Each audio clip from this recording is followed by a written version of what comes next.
إن الحمد لله نحمده ونستعينه ونستغفره ونعوذ بالله من شرور أنفسنا ومن سيئات أعمالنا.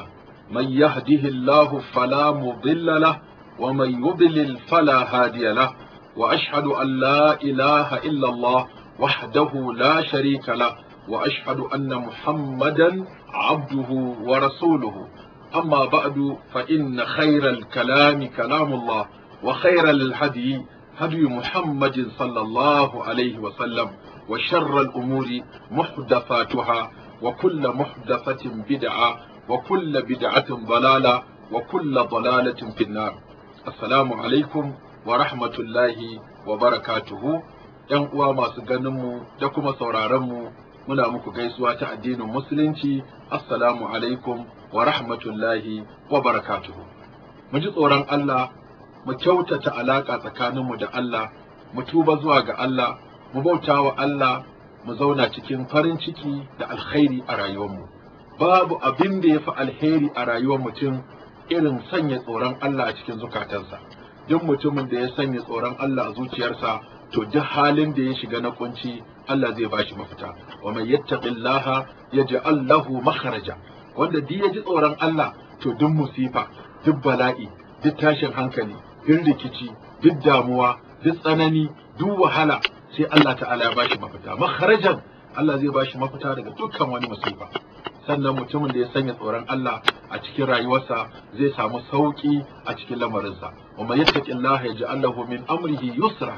Wanda da yake jin tsoron Allah, sai Allah ya sanya masa sauki a cikin komai na rayuwarsa.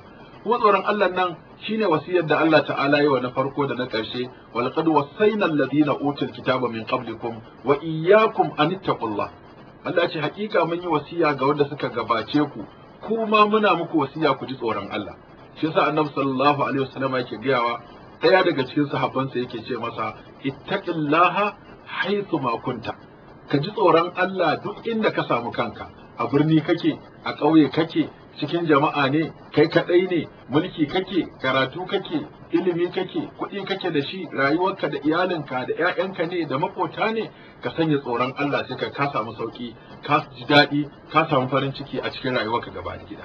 Tsoron Allah ɗin nan shi yake mutum jagoranci zuwa ga abin da ya dace. Sannan in muka aikata laifi mu tuba. Babu abin da Allah yake so, in Allah ya azurta mutum da abubuwa guda uku, to ya gama samun arzikin duniya. A cikin bayin Allah, Allah yana son bayin da man iza aznaba istaghfara. Mutumin da in ya aikata sabo zai ce Allah na tuba.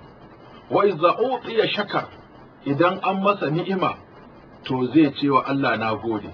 Wa iza tuliya sabar, in an jarabce shi, an gwada shi, an sa shi tsanani da wahala, zai yi haƙuri.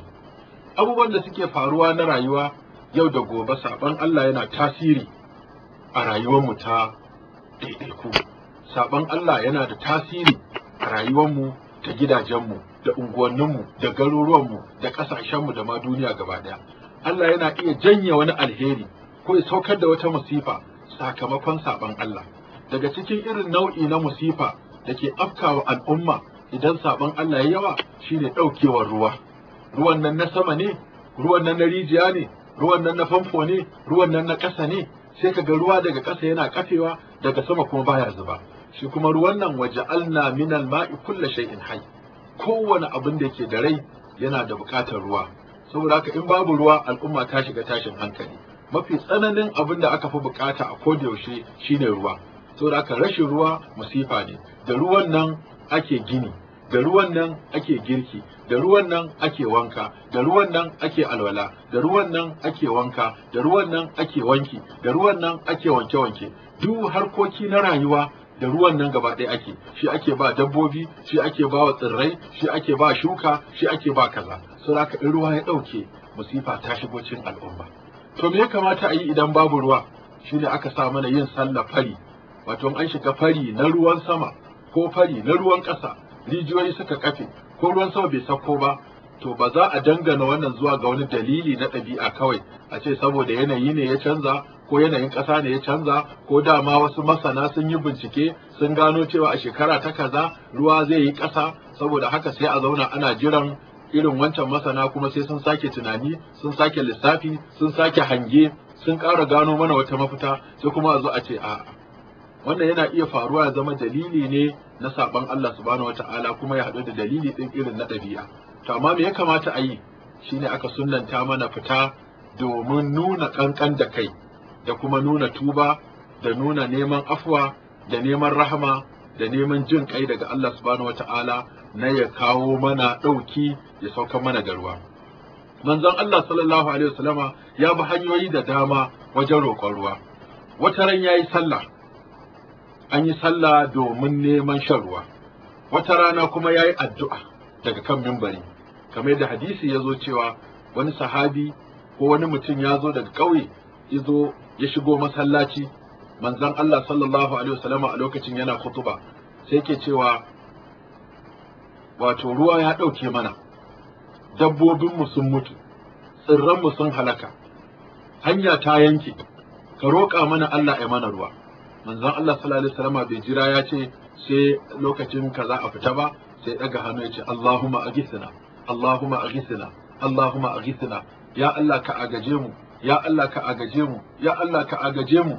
Sai ruwa ya ɓarke, sai da aka yi mako guda ana tafka ruwan sama, aka yi mako guda ana ruwa.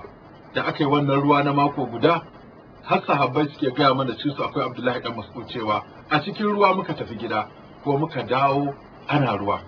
Sannan wannan ita ce hanya ta ɗaya. Hanya ta biyu, ana iya sa wani mutum ya yi addu'a kamar yadda Sayyidina Umar Allah ya ƙara masa yarda yake cewa ya Allah mun kasance muna tawassali da addu'ar annabin kai, mu sa shi mana addu'a ya roƙe ka lokacin yana nan dan kai mana ruwa. To yau muna neman kamun kafa da addu'ar ammin annabinka kai mana ruwa. Ya zo cewa Abbas da ya hau minbari ya ce ya Allah, waɗannan sahabban annabinka ne, suka ga cewa ni kuma ammin annabinka ne, shi da suka ce in roƙa musu kai domin kai musu ruwa. Allah ka yi musu ruwa. Sai ruwa ya kece, ya ta sauka, ya cika gari, aka samu ruwa mai albarka. Da haka wannan yana daga cikin rage sabo da kyautata biyayya ga Allah, yakan sa Allah subhanahu wataala ya saukar da ruwa. Sannan yawaita sabo da yawaita laifuffuka yakan sa ruwa ya ɗauki. Shi yasa annabi Nuhu yake ga mutanensa, fa qultu astaghfiru rabbakum innahu kana ghaffara yursilu as-samaa'a 'alaykum midrara wa yumdidukum bi amwalin wa banina wa yaj'al lakum jannatin wa yaj'al lakum anhara ma lakum la tarjuna lillahi wa qara wa qad khalaqakum atwara. Yake gaya musu, fa qultu astaghfiru rabbakum innahu kana ghaffara yursilu as-samaa'a 'alaykum midrara. Da haka tuba ga barin sabo da ikhlasi yana cikin abin da yake kawo albarka a cikin kasuwanci, ya kawo albarka a cikin noma, a cikin haihuwa, a cikin mulki, a cikin malanta, a cikin zamantakewa. To tuban nan fa ba tuban muzuru ba, dole tuban nan ya zama ya cika sharaɗin nan guda 6. Na farko a yi tuba saboda Allah kawai, a sa ikhlasi a cikin tuba. Sannan na biyu, a yi nadamar abin da ya wuce. Sannan na uku, a daina yin laifin yanzu. Na 4, a yi alkawarin ba za a yi a gaba ba. Na 5, tuban nan ya zama kafin rana ta fito fa ta yamma. Sannan kuma na 6, tuban nan ya zama mutukar mutum bai zo gargara ba. Shine manzo Allah sallallahu alaihi wasallam ya ce ana karɓar tuban ɗayan ku malam yughargir, mutukan bai je gargara saura kiris ya mutu sai ce na tuba. Ba a saurare irin wannan tuba. Da haka mu tuba, ka tuba, ta tuba, su tuba, mu tuba, gidajen mu su tuba, iyalan mu su tuba, mu tuba, manyan mu su tuba, malamai su tuba, yan kasuwa su tuba, masu mulki su tuba, mata su tuba, maza su tuba. Wa tubu ila Allahi jami'an ayyuhal mu'minuna la'allakum tuflihuna. Muna fata Allah ya kyautata halayen mu, kyautata aqidar mu, ya kyautata ibadar mu, ya kyautata mu'amalar mu, ya sa mu zama nasa, ya ba mu damar bauta masa akan tafarkin manzansa Muhammad sallallahu alaihi wasallam. Wassalamu alaikum wa rahmatullahi wa barakatuh.